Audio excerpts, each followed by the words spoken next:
Well, good evening and welcome to the Ian Ramsey Centre seminar. And those of you who are aware of the event in the Sheldonian Theatre earlier today with Professor Richard Dawkins and Sir Anthony Kenny and the Archbishop of Canterbury, Rowan Williams, will know this is just the warm-up for tonight's main event. And we're now going into the heavier waters of philosophy and the cosmos. The title of tonight's talk is Confronting the Cosmos, Scientific Rationality and Human Understanding. I'm delighted that we have this evening with us Professor John Cottingham. John Cottingham is Professorial Research Fellow at Heathrow College, University of London. He's a Professor Emeritus of Philosophy at Reading University and Honorary Fellow of St. John's College here in Oxford. His principal research interests were in early modern philosophy, especially Descartes, and in the philosophy of life. Apart from numerous articles, he has published 10 books as sole author, including Descartes, The Rationalists, Philosophy and the Good Life, and On the Meaning of Life, and has also produced many editions, translations, and edited collections. He is co-editor and translator of the 3-volume standard Cambridge edition of the Philosophical Writings of Descartes, and was formerly editor of Ratio, the International Journal of Analytic Philosophy. And among his recent books are The Spiritual Dimension, which deals with central themes in the philosophy of religion, Cartesian Reflections, a collection of papers on Descartes, and Why Believe. A Festschrift honouring his work on moral psychology, ethics and religion, called The Moral Life, was published just recently in 2008. Would you please welcome Professor John Cottingham.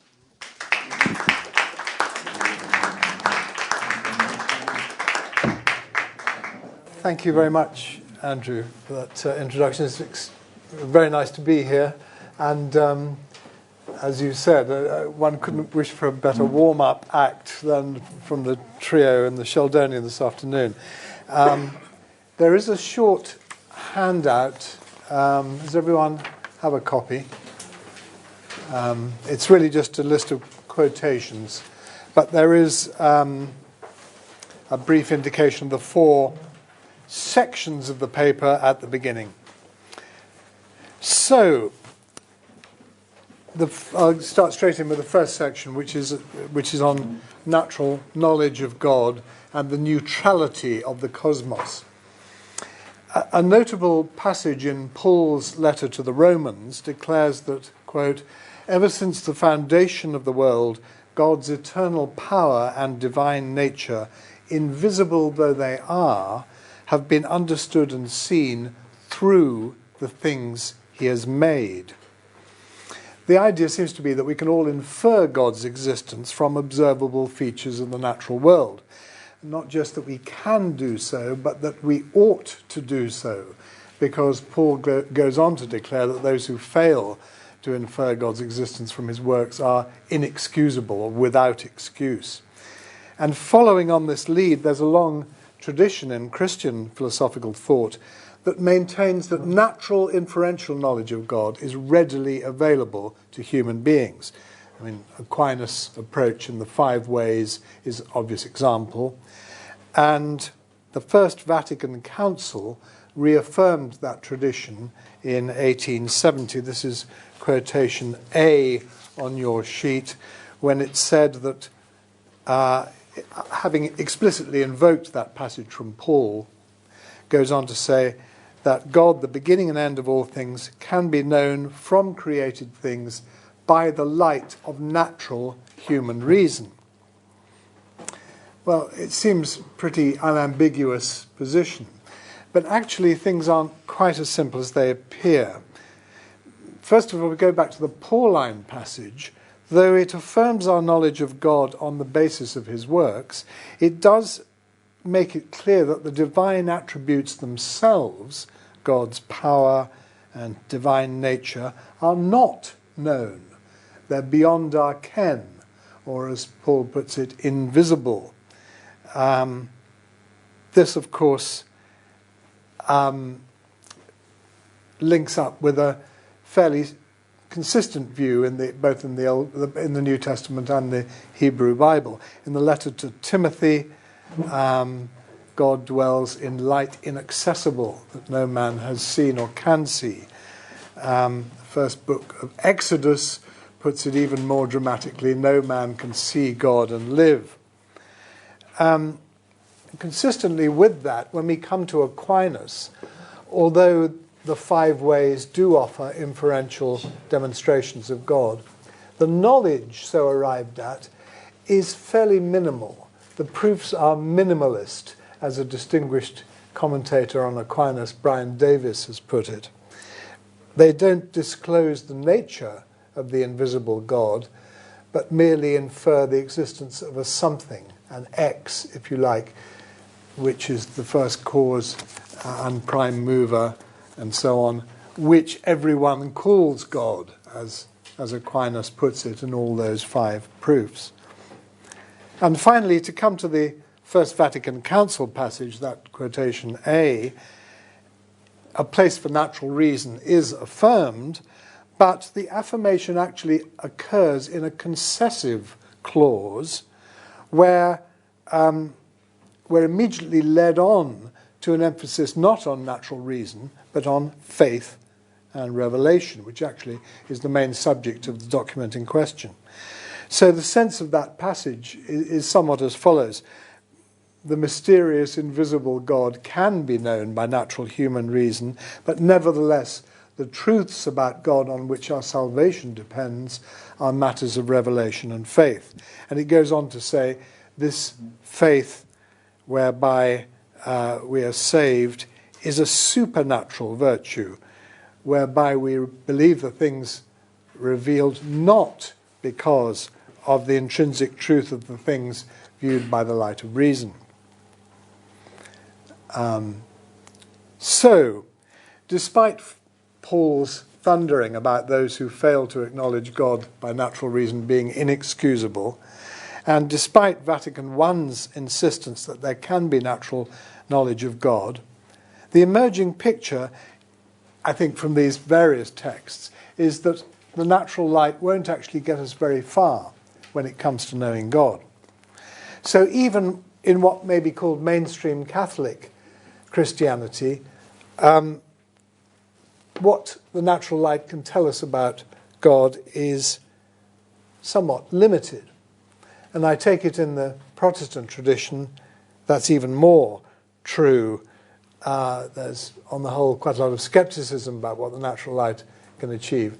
Think of Kierkegaard, for example, or Karl Barth in the 20th century, who actually railed against natural theology and urged people to turn their back on it as a great temptation and source of error, end of quote. Well, I don't want to get into denominational controversies in this talk, but just to try and get clear from a philosophical perspective on what it makes sense to say about natural knowledge of God. That's to say, the kind of knowledge that might be available to any human being without the need of special divine grace or revelation. Now, I think the first point to be made is that, going back once more to that insistence of Paul about inexcusable, it's really hard to accept that. Especially, well, at least in our own contemporary context, it seems clear that there are many sincere atheists and agnostics, people who've honestly scrutinized the arguments and the evidence available from a purely rational perspective and found them wanting. I think my former supervisor, Sir Anthony Kenny, who chaired this afternoon's debate, is a paradigm case of someone who's sincerely and honestly scrutinized the evidence and come out with an agnostic position. It's very hard to believe that such people have just omitted to draw obvious inferences, or that they've culpably failed to notice something they ought to have noticed. I think, on the contrary, it's much more plausible to regard the universe as contemplated from an impartially minded perspective, as neutral, as poker-faced, to use an expression that the British existentialist writer Colin Wilson once used. He said that the world appears to have no grain, to be poker-faced when interrogated about its relation to human aspirations and human destiny. Certainly the processes giving rise to our planet and its biological systems can often appear to be blank or neutral at best when measured against our own human concerns. The vision of the poet Haussmann, this is B, which is quite a lot quoted recently in various elements of the militant atheist debate that's currently going on. Nature neither cares nor knows. It's a heartless, witless nature. That seems entirely consistent with a biological system that allows entire species to be swept away in the struggle for survival. Countless individuals as well. By heartless, Haussmann doesn't, of course, mean that nature is cruel or callous, merely that it's just not the sort of thing to have emotional or any other commitments. It just is. As Tennyson graphically put it in Memoriam, written before Darwin, but in the light of evolutionary rumours that were very much in the wind. He's imagining nature speaking. This is in Memoriam. Thou makest thine appeal to me. I bring to life, I bring to death. I know no more. Yet on the other side, the following vision, which is C, articulated by Jonathan Sacks, the chief rabbi, is arguably also consistent with the observed facts. The story, this is C, the story told by modern cosmology and Darwinian biology is wondrous almost beyond belief. It tells of a universe astonishingly precisely calibrated for the emergence of stars, second, third, fourth generation stars, formation of planets, one of which exactly met the conditions for life, and then in a way that still remains utterly mysterious, over billions of years, it evolved, yielding self-organizing systems of ever-increasing complexity until finally one life form appears capable of standing outside its biological drives for long enough to become self-conscious and sensing in all this a vast intelligence that set it in motion and a caring presence that brought it into being out of love. Well, which view is more plausible, the view of Haussmann, the heartless, witless, or the view of Sacks? Well, I think we have to say that either view appears in a certain light to be quite tenable on rational grounds. It doesn't seem remotely plausible to accuse either side of making inferential errors or failing to advert to obvious facts. You may, of course, say that the second picture, talking about loving concern, wantonly fails to acknowledge the hideous amount of cruelty in the cosmos, the biological world certainly, the facts of waste and suffering.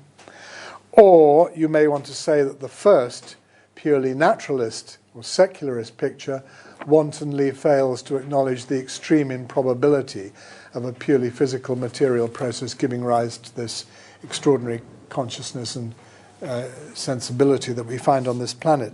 And both those strategies have been tried, but it seems to me neither carries total conviction.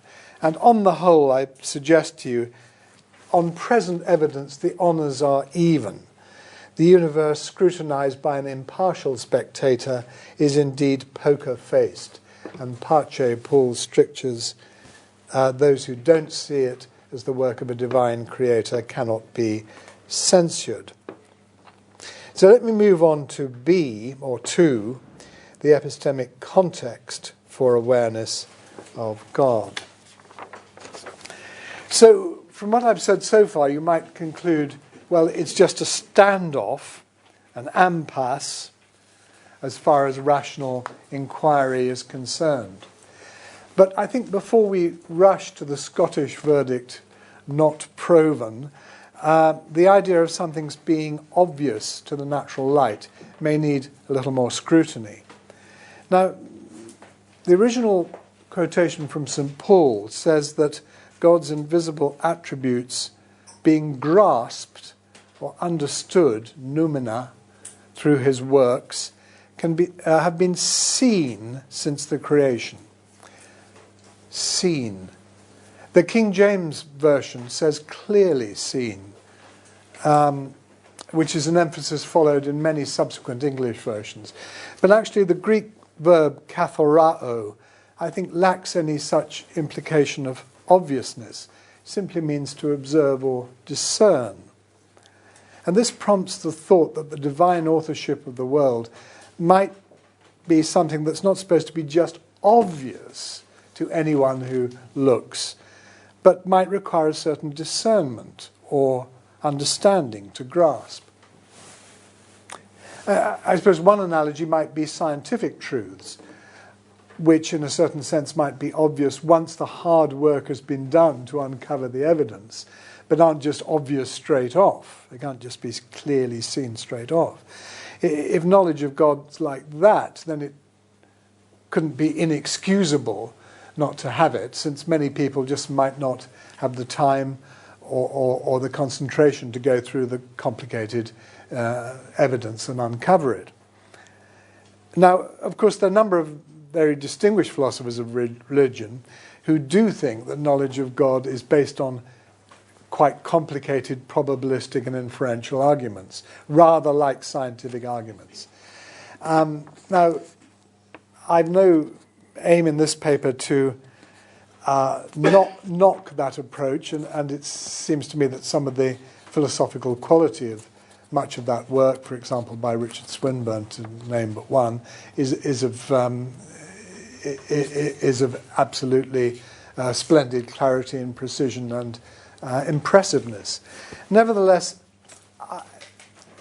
I don't myself favour it, partly because, as I've just said, I'm impressed by the poker-faced nature of the universe when impartially scrutinized, and partly because I think we're not really in a position to speculate about what might have caused the cosmos or what its observable features might reveal about its authorship. Why? Because since we're dealing with something ex hypothesi utterly unique, the mysterious singularity that is the existing universe, it seems to me all normal probabilistic and inferential reasoning about causes has to break down. I mean, personally, I agree with the Dominican thinker Herbert McCabe, who said that God is not explanatory in that sense. To invoke God, he said, doesn't dissolve the mystery of existence. But I won't pursue that debate here because I want to shift the focus to a different kind of knowledge, one that seems more relevant to Paul's wider purposes, actually, in that letter. But since my purpose is not scriptural exegesis, but something like religious epistemology, one which seems more relevant to the epistemic status of religious belief, one that illuminates something crucial about how knowledge of God might be expected to become available to human beings. Now, when we reflect on the traditional religious understandings of God, at any rate in the Judeo-Christian picture, I think it becomes clear that the scientific analogy for knowledge of God is curiously beside the point. If you read the great canonical texts of the Abrahamic faiths, it seems clear that the principal focus of religious belief is not on explanatory hypotheses about how the world might have originated, but rather on the meaning of human existence, how we should live our lives. If you look at the evidence of Scripture, which is, however you view it, which is pretty good evidence for the religious tradition and how it's seen these matters, the divine call is heard as a moral and practical one, as opposed to a theoretical or cognitive one. It's true, God is described as the maker of heaven and earth, but the exalted role as creator is always linked to what is required of humans morally. So the reality which the prophets and patriarchs of the Hebrew Bible and the protagonists of the New Testament are made aware of is one that calls them to change their lives, to follow a certain path of righteousness, to hear the cry of the oppressed, to love one another, forgive those who wronged them, and so on, through the long catalogue of luminous moral insights that forms the core of the Judeo-Christian tradition. So in short, the primary domain of religious thought, it seems to me, is the practical domain of morality and meaning, not the theoretical domain of science or explanatory theory. Jonathan Sachs, who I quoted from a moment ago, draws attention to the fact, this is D, that three of the greatest intellectual giants of our modern intellectual culture, Einstein, Freud, and Wittgenstein, all concur on this point. To know the answer to the question, what is the meaning of life, means to be religious, says Einstein. The idea of life having a meaning stands or falls with the religious system, says Freud.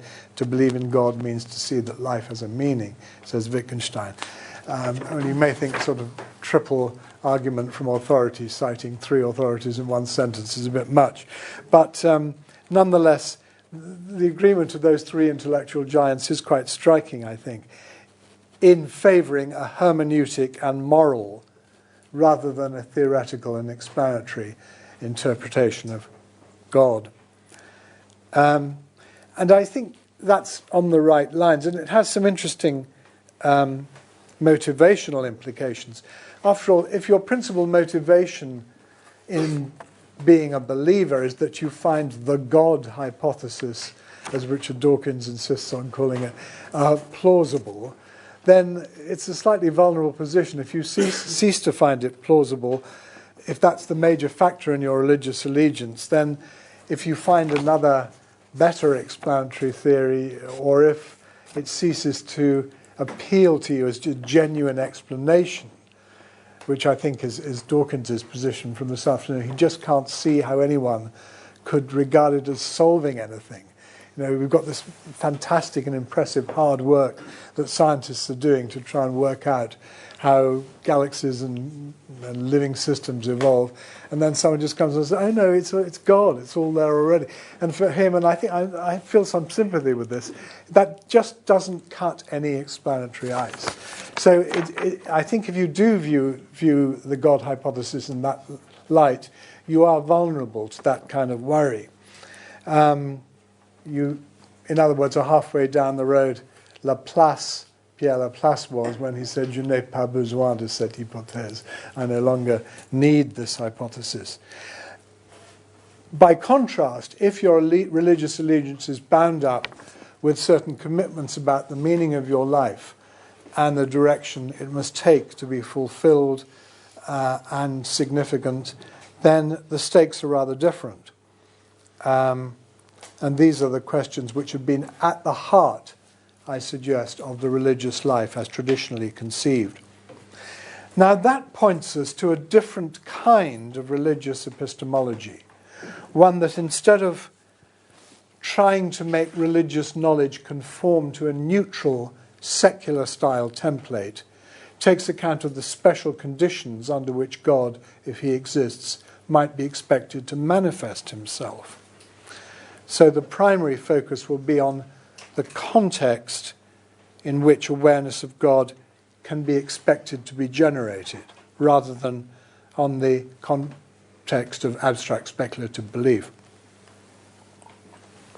If you look at Blaise Pascal, quotation E, he uses that famous phrase, the Deus absconditus, the hidden God, going back to Isaiah. God is hidden from direct human knowledge and has appointed nonetheless signs to make himself known to those who seek him sincerely, but nonetheless has veiled these signs so that they'll be accessible only to those who seek him with all their heart. With all their heart is the key phrase there. So it's entirely consistent with that God should provide signs, if you look over the page, which give us enough light for those who, I like this phrase, enough light for those who desire to see and enough darkness for those of a contrary disposition.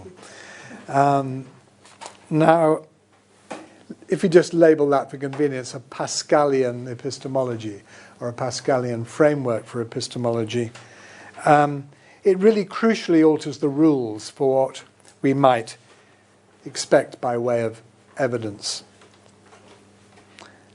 We won't any longer be looking for evidence of the kind that might be accessible to a detached, cool, impartial observer, but more evidence that's more closely related to God's salvific purposes. And actually, just as sort of a side to that, if knowledge of God is connected with salvation, then you might want to say that, given the basic premise that God is equally concerned with the salvation of all people, that it ought to be something very, very accessible. As it were, the call to salvation ought to be open to all. If you look at G, Descartes, rehearsing a famous Christian theme, puts it, the road to heaven should be no less open to the ignorant than to the learned. So you might conclude from that the knowledge of God ought to be like, something not very complicated for humans to attain, rather like the divine mercy of which Portia spoke. You might expect it to drop like the gentle rain from heaven. However, though not requiring complex inferential processes or learned scientific explanations or investigations, such knowledge, I think, needn't be supposed to be quite as universal and freely available as the drops of rain which fall on everyone, all of us, whether we like it or not. That Pascalian phrase I just mentioned, enough light for those who want to see, but enough darkness for those who don't, suggests that instead of an unavoidable rain shower, perhaps a more apt analogy might be something like the fleeting appearance of morning dew, something you don't need complicated techniques to experience, but which requires you to be interested enough at least to get up early in the morning and get out into the fields if you want to see it. Somewhat recent point has been put by, in a very interesting book, I think, by Stephen Evans. This is H. I won't read it all, but his idea is that given what God is supposed to be in the tradition, we ought to expect knowledge of him to be both widely accessible, given God's benign purposes, but that's one, H1, but also H2, easily resistible, as it ought to be if human freedom is to be respected. The wide accessibility principle, as he calls it, and the easy resistibility principle. There's one thing philosophers are good at, it's devising labels for theses. So, but I think that the distinction, the 2 points he's making there are very interesting and valid ones. So let me come on to 3, section 3, Kardia Theology. This is a term used by Paul Moser in a recent book, Evidence for God, which follows up some themes in an earlier book published a couple of years earlier, The Elusive God, which is very skeptical about natural theological arguments. In fact, Moser rails against the demand made by skeptics and philosophers, as he calls them, for what he calls spectator evidence of divine reality, kind of evidence that can be gathered and evaluated by a detached, impartial observer. Such a demand, Moser argues, misses what would be the main redemptive aim of the Jewish and Christian God by allowing God's existence to become a matter of trivial or abstract speculation. Casual speculative discussion is the way he phrases it. And this is where he offers instead what he calls Kardia Theology, which is aimed primarily at one's, quote, one's motivational heart, including one's will. So what does that show about evidence? Well, according to Moser, the point is that the kind of evidence it ought to be is the sort of evidence that's connected with transforming humans motivationally towards love, towards the required cooperation with God. And traditional natural theological arguments offer no evidence whatever for that kind of a God. What evidence should we look for? Well, the Moser answer is the evidence must come in the form of personal transformation, individual experience of divine transformative power. I mean, that might suggest a very subjective approach bordering on fideism, just sort of what you yourself decide to believe. But that's not the position.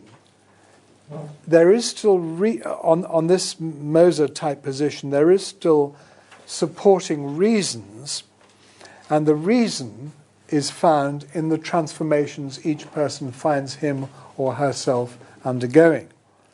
So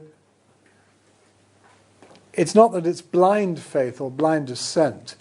One can point to evidence, but the evidence is of a fairly personal kind. We're certainly millions of miles away from neutral, secular style epistemology, both because the sort of evidence Moser mentions includes explicit reference to the Spirit of God, to the Holy Spirit, but also because it involves not just an impersonally accessible body of data, but something that becomes salient to me as I, if you like, am willing to become such evidence.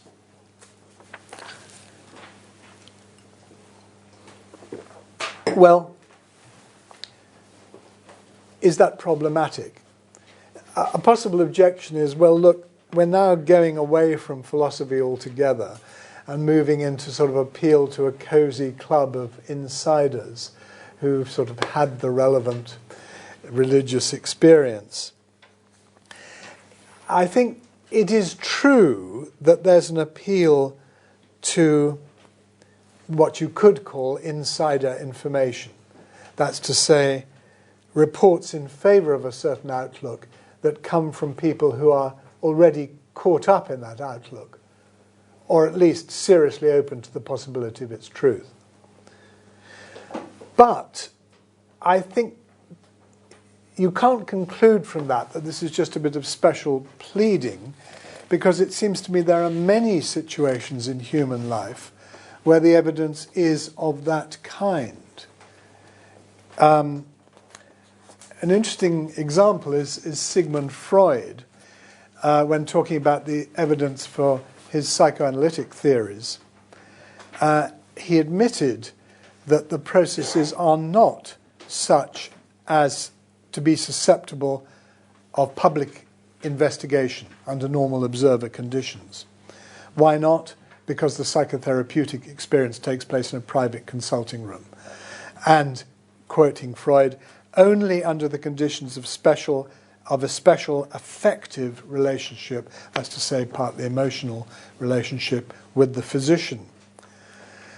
So his underlying point is that the kinds of evidence or insight, the kinds of insight gained in therapy are not achieved via objective, detached scrutiny of evidence, but on the contrary, the patient who maintains an objective, detached stance is precisely the most likely to block the therapeutic process by, as it were, because it's only by being in a certain sense vulnerable to the process that the therapeutic benefits if you believe in that sort of thing, can be allowed to make themselves felt. And that process involves a certain kind of openness to the affective relationship, as Freud calls it, with the physician. So that the vulnerability involved in that is quite simply part of the process, and the subject's entering into that kind of state is a precondition for the evidence to be manifested. It's a precondition for the evidence to be manifested. Well, I know that some of my harder-nosed analytic philosophy colleagues would say, well, so that doesn't say anything in favour of religion. All it says is so much the worse for Freudian psychoanalytic theory, which is also suspect. In fact, most of my colleagues are as hostile to psychoanalytic theory as they are to religion. But actually, whatever you feel about psychoanalysis, there are many other examples, I think, if you start to think about it. Phenomena which are not such as to be apprehended under standard scientific conditions. People talk about the transformative power of love, of great music, poetry. Yet the relevant evidence for the transformative power is available in a certain way only to insiders, or at least to those who find themselves undergoing the change as a result of a certain sort of process, which they, in a way, commit to. So let me come on to the last section, natural intimations of the transcendent.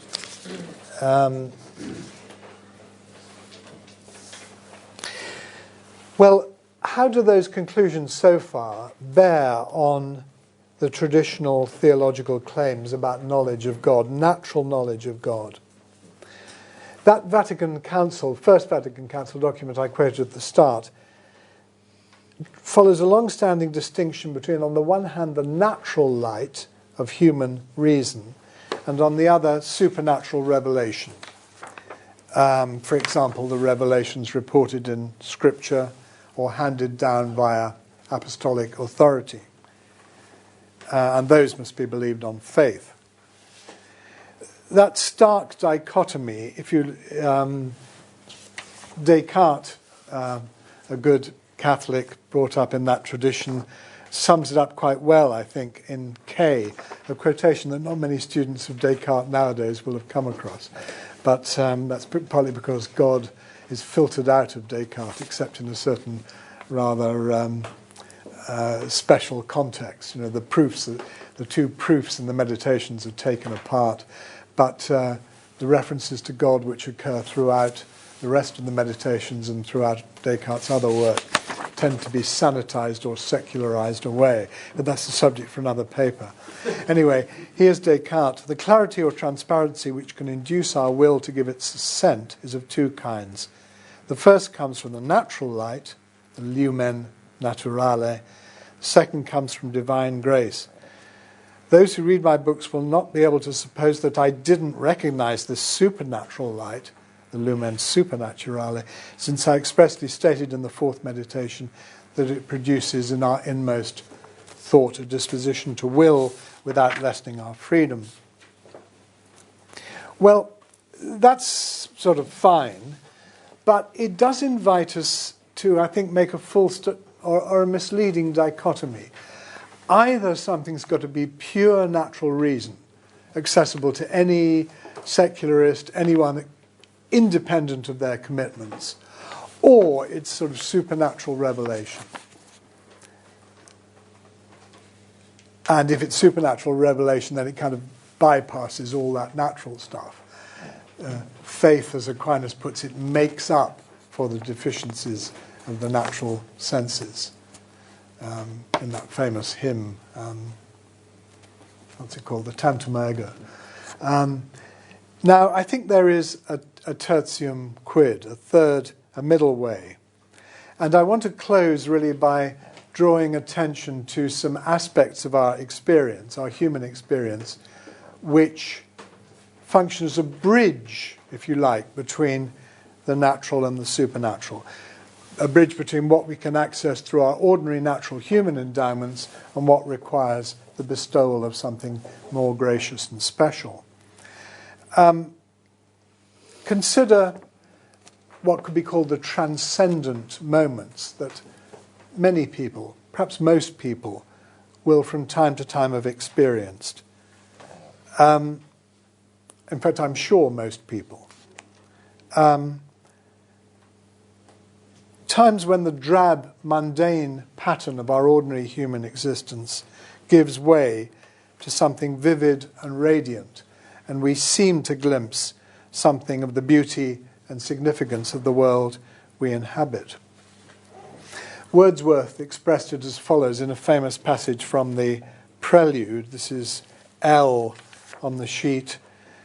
There are in our existence spots of time that with distinct preeminence retain a renovating virtue, whence depressed by false opinion or contentious thought, or aught of heavier or more deadly weight in trivial occupations and the round of ordinary intercourse, our minds are nourished and invisibly repaired, a virtue by which pleasure is enhanced, that penetrates, enables us to mount when high, more high, and lifts us up when fallen. Now, what lifts us up in those Wordsworthian moments, at least as he describes them, is the sense that our lives are not just a disorganized concatenation of contingent episodes, but that they're capable of fitting into a pattern of meaning where responses of joy and thankfulness, compassion, love for our fellow creatures are all intertwined. And all those actually, if you look hard enough, are all in those Wordsworthian descriptions of such moments. And they make sense because they reflect a splendour and a richness that is not of our own making. Now, notice that those transcendent or transfiguring experiences are not religious experiences, if you take that term in the rather narrow sense that philosophers of religion often use it, meaning, I don't know, a vision of the supernatural, the sense of presence of some other, or a vision of the Virgin Mary or something of that sort. And I think it's that kind of image that's uppermost in people's minds when many people say, I've never had a religious experience. I suspect they have in mind that kind of explicitly supernatural sort of experience. But if, by contrast, the kind of experience described by Wordsworth and many other poets is not so much a revelation of a supernatural entity as a heightening, an intensification that transforms the way in which we see the world. And the term transcendent, I think, is appropriate, not in the sense there's necessarily an explicit invocation of metaphysical objects that transcend ordinary experience, but rather because the categories of our mundane life undergo a radical shift. We have a sudden irradiation that discloses a beauty, a goodness, a meaning that was before occluded.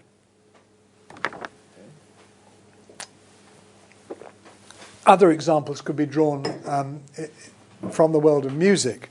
There's been some interesting work by Roger Scruton recently where he's described the effect of great works of music. He actually refers to Wagner, but you can choose some other composer if that doesn't conform to your preferences, where there are what he calls sacred moments outside time, in which, quote, the deep loneliness and anxiety of the human condition is overcome and the human world is suddenly irradiated from a point beyond it. Another example, I think, which perhaps is even more significant, is our moral experiences. Philosophers have talked endlessly in the last 20 years or so about normativity, but the normativity of moral values. But what's meant by that, I think it's not a particularly happy label, is a certain sort of authoritativeness that morality has. That's to say, there's a remarkable feature of moral values like the wrongness of cruelty, for example, or the goodness of compassion.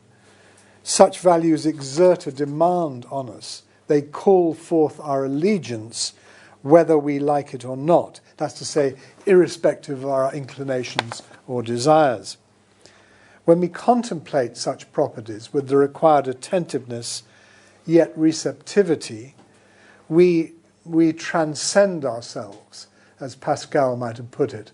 I'm thinking of his dictum, l'homme passe l'homme, humanity transcends itself.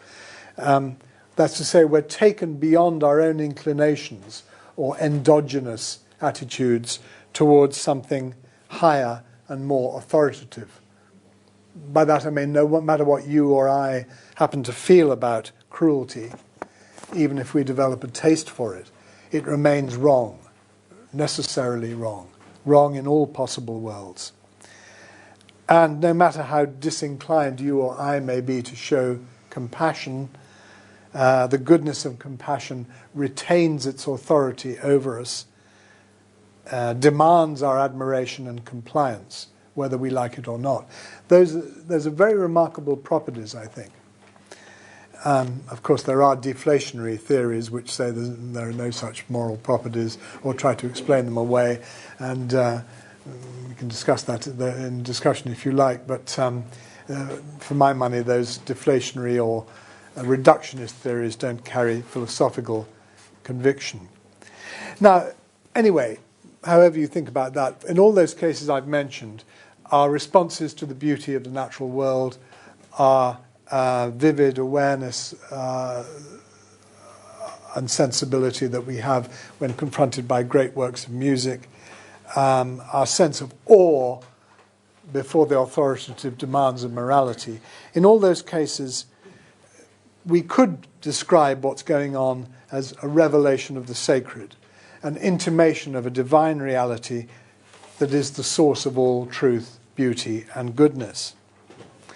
But as I was saying, they don't necessarily present as supernatural or miraculous eruptions into the natural world.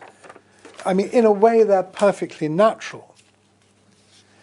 They're not, to be sure, everyday occurrences, since they characteristically raise us up, lift us up, in Wordsworth's phrase, to something higher than our mundane habits and inclinations. But the relevant experiences depend on faculties and sensibilities that are a natural part of our ordinary human heritage. I said that many or most people have such experiences from time to time. I think I'd go further. I'd say that except in tragic cases where these sensibilities are irretrievably damaged by trauma or abuse or serious illness, such heightenings or intensifications that transform the way we experience the world come to all of us from time to time. And if we honestly interrogate ourselves, we're hard-pressed to deny that. So I want to suggest that these experiences fall simply and straightforwardly into the category of awareness of God by means of the natural light.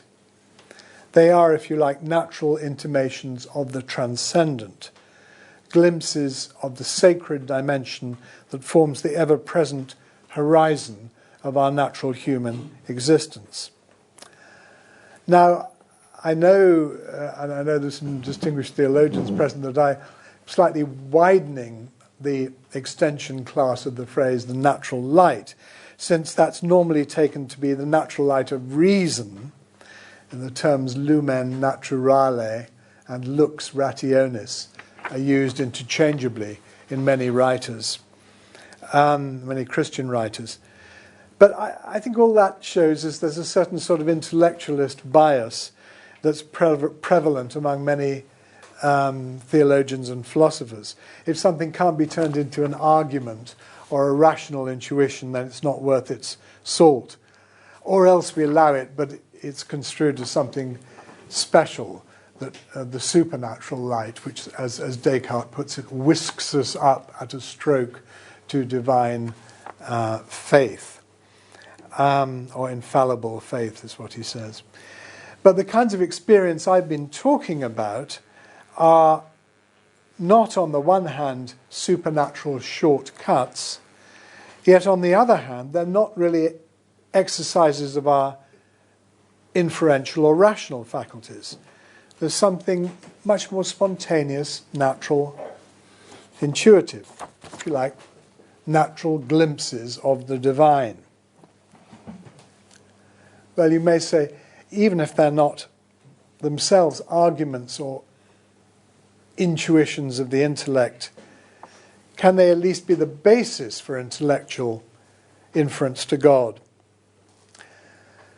Well, I think if we take on board the lessons of what I've been calling Pascalian epistemology, we should see there's not really here the basis for an inference. There's not a body of evidence from which there's a logical or probabilistic conclusion to be drawn by anyone who responsibly attends to the data. I mean, why not? Well, in the first place, no one can be compelled to have such experiences. They require a certain kind of focused attention, certain sort of motivational stance, which might be described as listening or attunement. And in the second place, they're not data presented for our speculative assessment. Rather, we ourselves, as Moser might put it, are part of the evidence as we open ourselves to something that's resistible, something doesn't compel our assent, but which, if we're responsive, has the power to transform us, not in such a way as to enhance our store of knowledge or to allow us to make better inferences or produce better explanations, but so as to irradiate our lives with meaning and value that we can't create for ourselves. So really, I think we come back full circle to the Pauline dictum I began with. God's power and nature are indeed manifest in what is created, in the beauty and wonder of creation, in the glory of the works of music and art that celebrate that creation, and in the majesty of the moral law that inspires the human race, made in his image, with awe and longing. Now, nothing in ordinary observation compels us to see things in this transfigured light. So when such manifestations fail to occur, or for various reasons pass people by, or are interpreted in a sceptical way or a deflationary way, I think there's no point in saying that that's a mistake or that's inexcusable. And the context, as I hope I've made abundantly clear, is quite unlike that of ordinary scientific reasoning. In these cases of our distinctive human responses to the transcendent, there's always an implied call, a call to change, to bring our lives, our wasteful lives, into tune with something that endures, the enduring source of being and value. And of course, the standard Christian view is that we can't do that on our own. We require faith, we require a voluntary act of openness to divine grace. But I think the special theology of grace and faith builds on the ordinary natural responses that are already at work in our experience of the natural and human worlds. So there's a link between the natural and the supernatural light, a bridge between the workings of nature and grace, which together have the power to guide us home to our ultimate source and end. Or, if you'll forgive me for allowing the last word to Wordsworth, this time from a different but equally famous poem, the Intimations Ode. Hence, in a season of calm weather, though inland far we be, our souls have sight of that immortal sea which brought us hither. the sight that Wordsworth refers to is not objective evidence, but nor is it insider knowledge restricted to a cosy club of believers or of the saved. It arises out of a pattern of response that's part of our ordinary natural human endowment. We only need to find the time to attune ourselves to it and allow ourselves to glimpse its true meaning.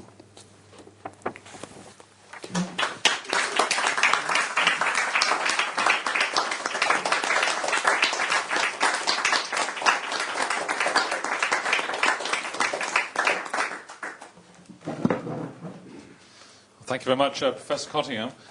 We have about half an hour or so for questions. After half an hour, I'm going to ask Ignacio if you wouldn't mind taking the microphone around. And if you could just wait until you have the microphone before you ask the question, I'll be grateful. Thank you.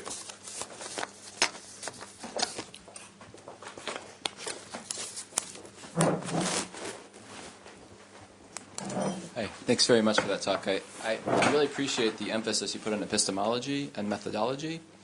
And my question is this. If we approach the idea of God or the definition of God from different epistemologies and methodologies, do we necessarily have to end in different understandings of what God is or different definitions of God? And if so, is there any hope for theology communicating across different kinds of methodological boundaries? Right. That's a very interesting question. Thank you. I'm certainly not suggesting there's a sort of cafeteria menu of epistemologies. So we can, as it were, go round and adopt one that's suitable for our own predilections, or even that epistemologies are just determined by a sort of cultural fashion or milieu. Rather, epistemology is to this extent universal, I think, that it's always concerned with evidence and the basis for knowledge or awareness. But the point is that there are different kinds of evidence. So perhaps the issue is not so much the way you put it actually is interesting, because it suggests to me the point is really not so much about epistemology itself, but about criteria for evidence. Or about evidence for what? Well, I certainly think many philosophers at any rate have come to favour a very curious conception of evidence, such that only the quantitative counts at its most extreme, or the measurable, or only what can be somehow translated into the language of physics, or something of that sort.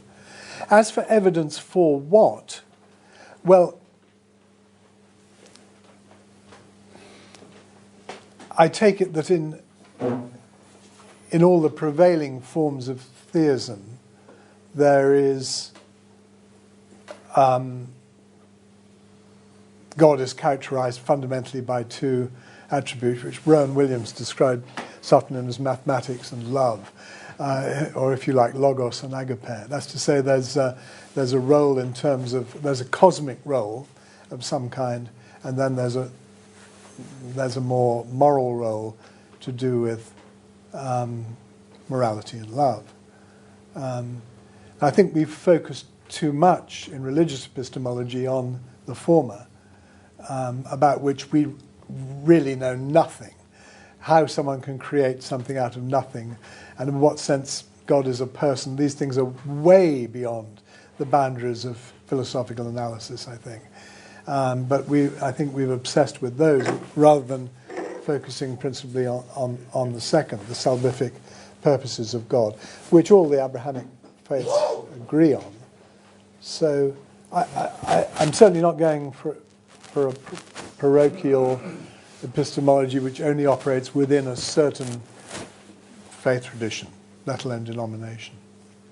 Does that? No.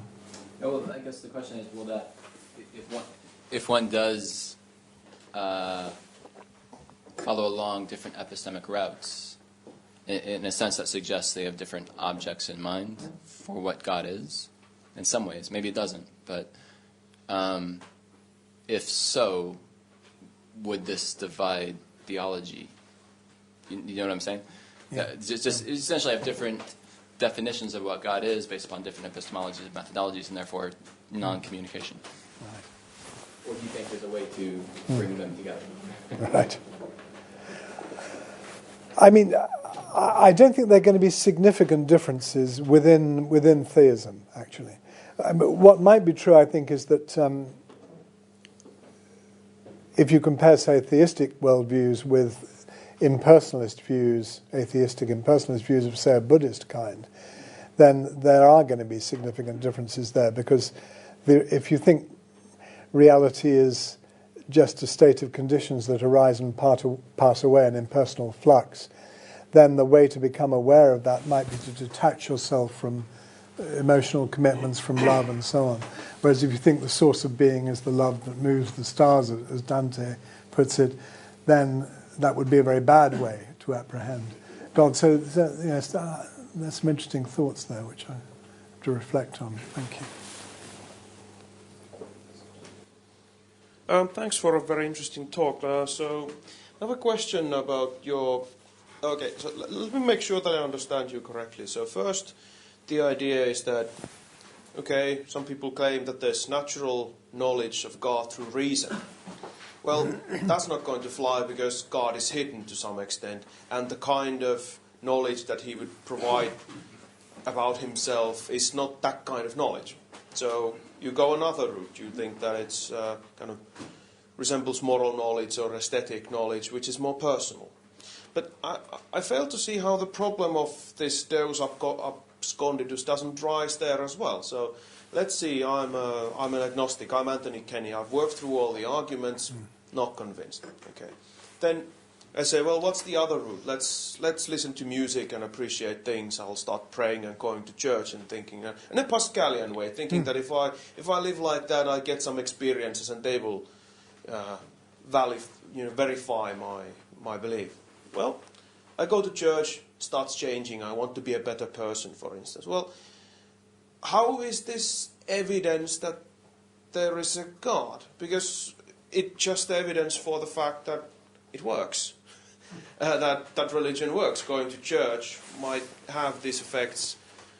Prayers, they might have certain transformative effects. Listening to good music, well, that makes me feel really good. Not Wagner, but let's say Beethoven. I'm listening to Beethoven. I'm thinking, yes, this is really good stuff. I see something here. There's something great. But how is that any more evidence? I mean, how is that somehow? Nothing compels me to interpret it in a certain way. Okay. It seems that God is as much hidden in that kind of evidence as well. And if that's so, then why would that be the case? If God is good and wants us to be in contact with him, he would make sure that we have enough evidence. But if I'm sincere and looking for God in this way, there seems to be no way of getting there. There seems to be always enough reasonable doubts, at least in some level, that the hiddenness problem really looms on the background. Looms again. Thank you very much. It's a very pertinent question. I think it may be that in referring to Pascal, I've slightly muddied the waters, because I think there are two elements in the Pascalian business. There's the argument when he talks about in the same passages he's discussing the wager, where he says, start going to church, take holy water, go to Mass. That will tame you, that will make you believe. Now that looks, and some of the things you said seem to connect up, that looks like, yes, it could just be an efficacy argument. In other words, with the wager thing, Pascal is saying there are enormous benefits, but you can't believe. Here's a technique. Start doing the stuff, and then you'll believe. Now, that doesn't, to me, cut much ice, because it's an instrumental approach designed to get to heaven, which almost seems to be disqualifies one from getting there in the first place. anyone who did, there's a sort of paradox actually here, isn't there? Anyone who did the right thing in order to gain celestial benefits would ex hypothesi not be doing the right thing. I mean, for kind of Kantian reasons. There wouldn't be purity of heart. But when Pascal talks about those who seek him with all their heart, receiving enough light to see, that I think it points to a slightly different Pascal. And the argument I was mounting is really an argument not from efficacy, but from phenomenology. That's to say, the character of the experience when we contemplate receptively and with all our heart, if you like, the wonders of nature or the authority of the moral law, is such that it in Wordsworth's phrase, lifts us up beyond ourselves. In other words, we're constrained to acknowledge something which we didn't create, which calls forth a response from us. So the character of the phenomenology, the felt quality of the experience, points to something enduring and objective of value. So that points us towards the divine, if you like.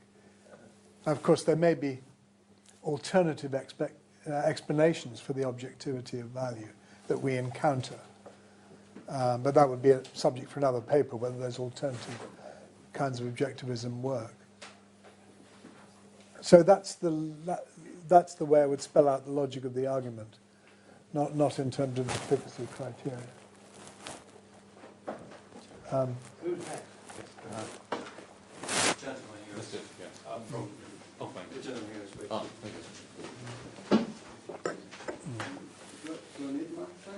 Yes. Well, yeah. Okay. Be good for the recording. Thank you. Oh, okay, sure. Well, thank you for that. I'm actually looking at very, very similar things in my work, but I'm coming from a Zen Buddhist point of view. So just one brief point. You kind of separated out Buddhism, but just in defense of Buddhism, remember that compassion and all the things that we associate with the higher aspects of religion are paramount within Buddhism.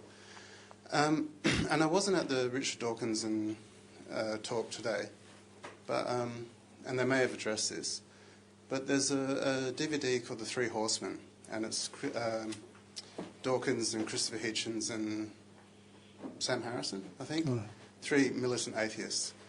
And throughout this DVD, the younger one, Sam Harrison, kept interjecting and trying to point out that he thought the reason that people were against them or against the atheists is that they didn't see that an atheist could possibly have a sense of the numinous or a sense of, and he kept trying to make this point, and Christopher Hitchens and Dawkins were like, oh, yes, okay.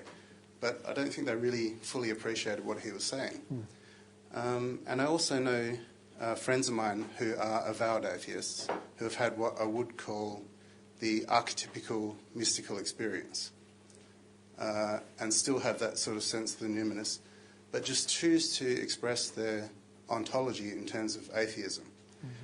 And I'm wondering whether this whole categorization of people into, half of people will see the light and half of the people will see the darkness is a little bit maybe simplistic. And when it comes to people expressing their views, they do it more from a cultural perspective or as a reaction against, say if you've been brought up in a Christian society and you've had bad experiences with that, you may express atheistic tendencies, but that doesn't necessarily preclude you from having, Otto's sense of the numinous or whatever. I'm just wondering what you think of that. Yeah, that's very interesting. Thank you. Yes, the numinous is a pretty broad category, and it would be. I totally agree that it would be absurd to say that atheists don't have powerful experiences of a certain kind when, say, listening to music or great music or contemplating nature. And there are two very interesting books, one by Mark Johnston, Saving God, and one by André Comte-Sponville, L'Esprit de l'Athéisme, what's it called? Atheist Spirituality in English. And they both talk about powerful experiences of these kinds and then proceed to interpret them in a kind of Buddhist type way as oceanic experiences, sense of non-differentiation of things. Now, I think that is a very different experience from the kind of Wordsworthian experience, which is, and people often describe Wordsworth as a pantheist or a naturist or something, and I think that's completely wrong. The experiences, as he describes them, are highly moral. That's to say, they're charged with a certain very strong sense of blessing and benevolence and compassion for faith. In other words, they are, if you like, more in tune with the Judeo-Christian Islamic view of the God of compassion and mercy. Now, this connects with the first part of your question. Of course, it's right to say that Buddhists strongly emphasize compassion, but maybe this is just my ignorance here, but I've never understood the connection. That's to say, I know the Buddha, having become enlightened, said we've got to go back into the world and be compassionate, but I don't quite see why. That's to say, if reality is just this formless, impersonal flux, then an equally valid response might be just let's cultivate a sense of detachment and try and escape from the horror of suffering. So this goes back to the phenomenology point, that the character of the experience is bound up with a moral, not just an aesthetic response in the sense of wow, but a moral response.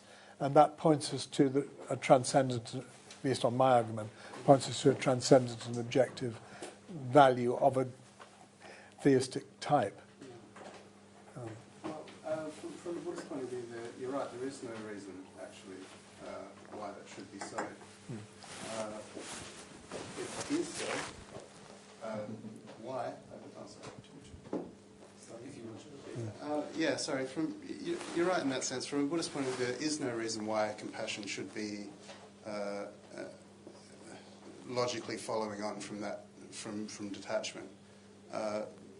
But it seems to be the case for whatever reason, which may be an argument for God. Sometimes it's also not the case, but then people will emphasise it. Okay, well in that case, deliberately cultivate compassion because it makes you happier, just because it's a better way to live. Choose one or the other, you know. There's no real kind of... they don't really need a reason as such. It's just a better way to do things, given the choice. So, yeah. Thanks.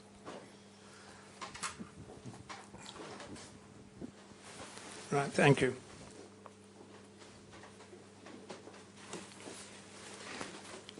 You say that in terms of transcendent experiences, they're not religious, I think was your word that I wrote down.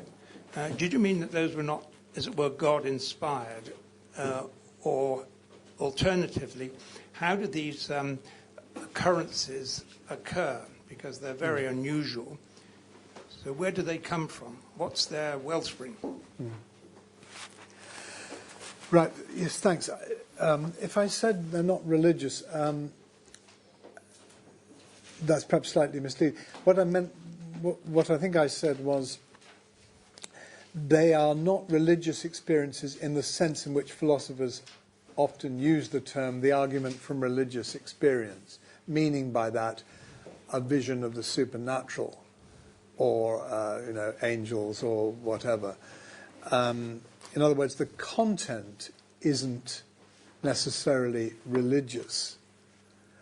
But I would agree with you that the source is. In fact, my whole argument is that these are intimations. They're natural signs of the presence of God, if you like to put it in those terms. They're natural intimations of the divine. So it's just that when one talks that way, people think the one's referring to, as it were, something which, by its evidential content, supports a logical inference to the existence of God. And really, I'm rejecting that kind of neutral, inferentialist approach to religious epistemology, and saying instead that the evidence lies in the character of the experience as a pointer to the divine. But it's not, as it were, evidence there on the table to be scrutinized by detached spectators in the way we normally expect objective evidence to be. Yes, what I had in mind particularly were people who have near-death and out-of-body experiences. And the question is, although those transcendent episodes are extremely vivid and very powerful, and events that stay with the individual for the rest of his life and transform it as well. And yet, they commonly occur in circumstances where there's been a preceding episode of no blood pressure or lack of heartbeat or something like that. And it's a difficult problem to explain why those occur and why the patient is so changed after he's had that event. And are these, in other words, purely brain-generated experiences? And this, of course, is always the fundamental problem as to what we mean by a religious experience. Is there something that isn't sort of generated per se by the brain itself rather than by any other agency? Yes. Well, there certainly could be purely endogenous experiences of that kind. And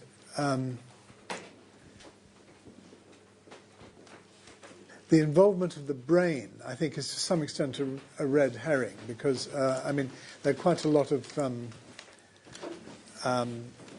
researchers now who think they've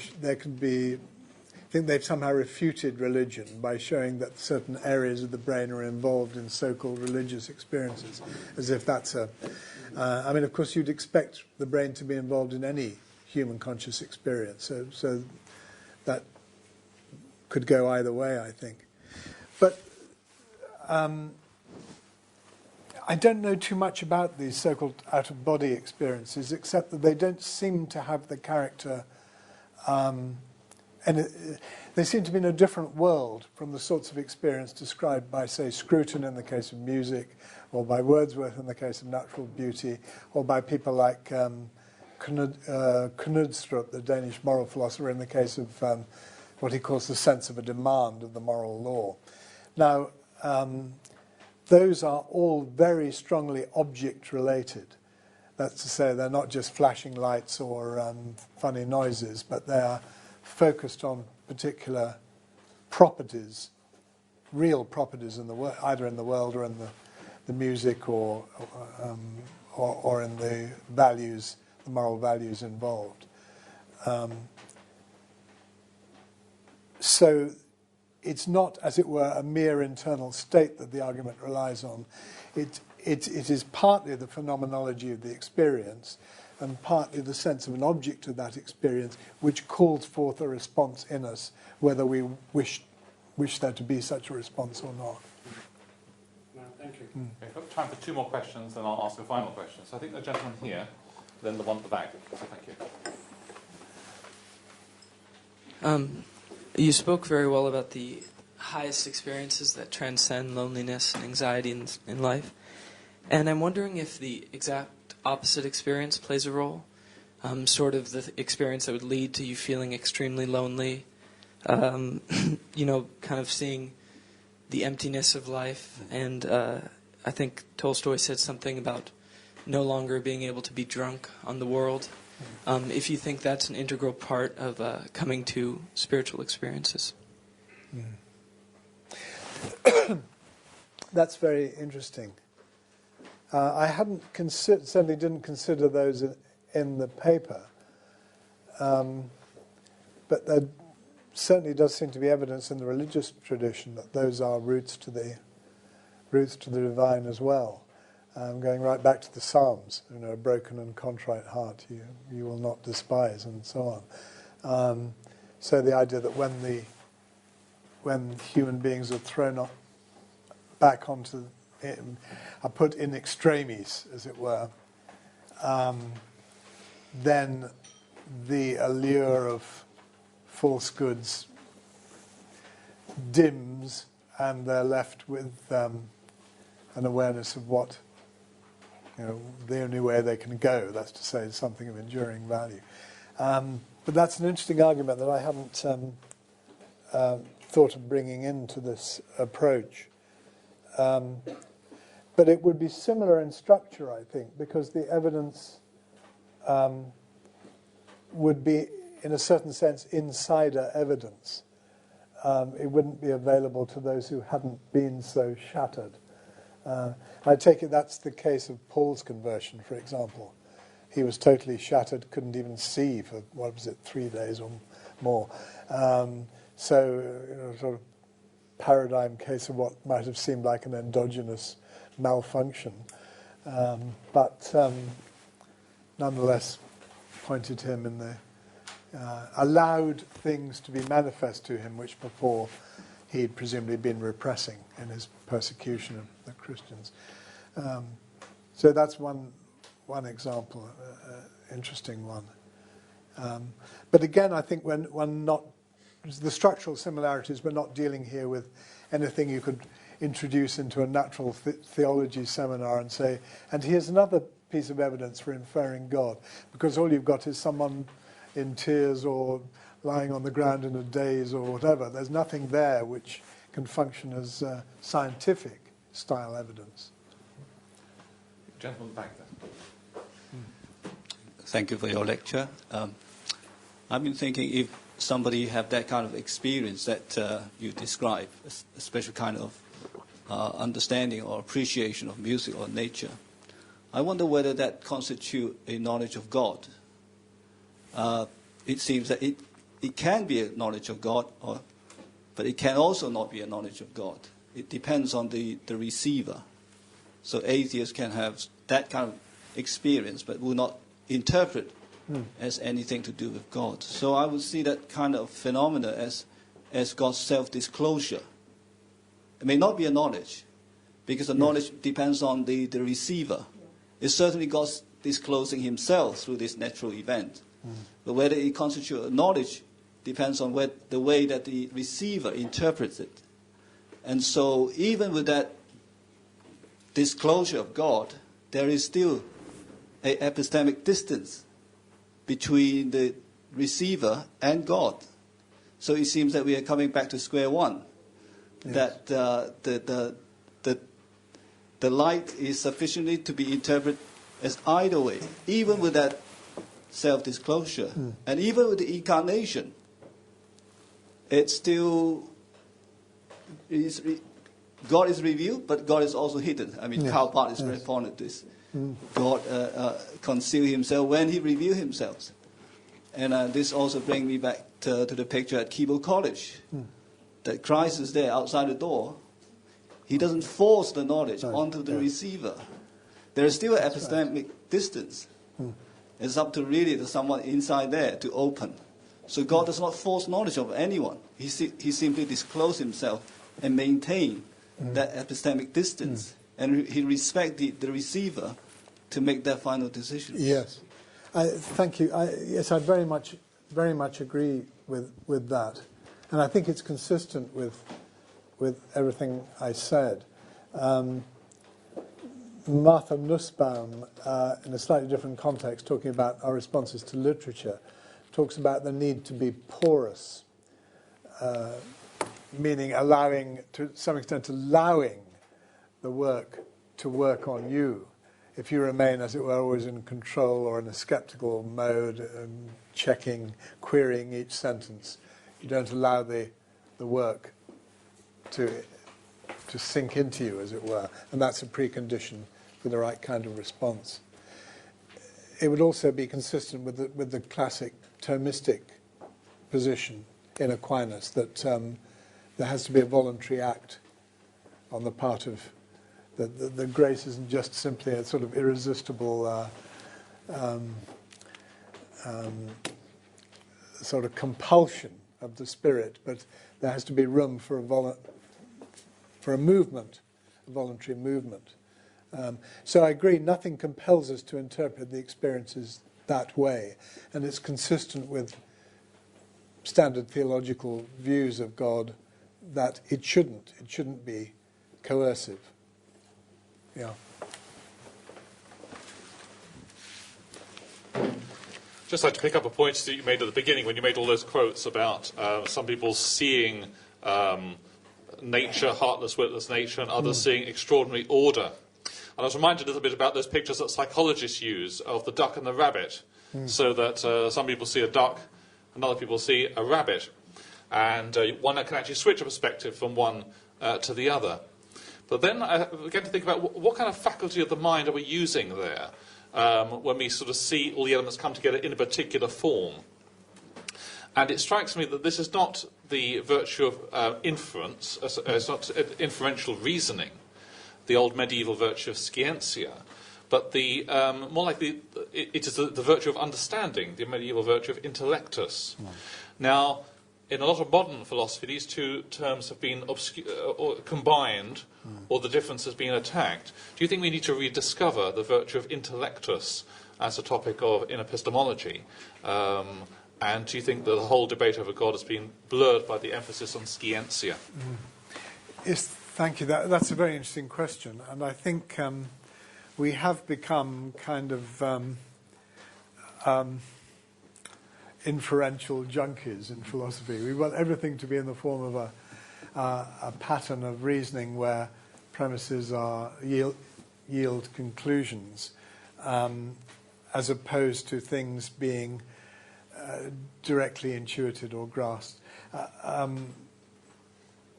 Descartes is an interesting case in point, because his argument in the third meditation is, of course, presented as an argument with premises and a conclusion. But the actual character of the movement in that meditation, I think, can also be construed as a direct encounter, intellectual encounter of the finite mind with the infinite.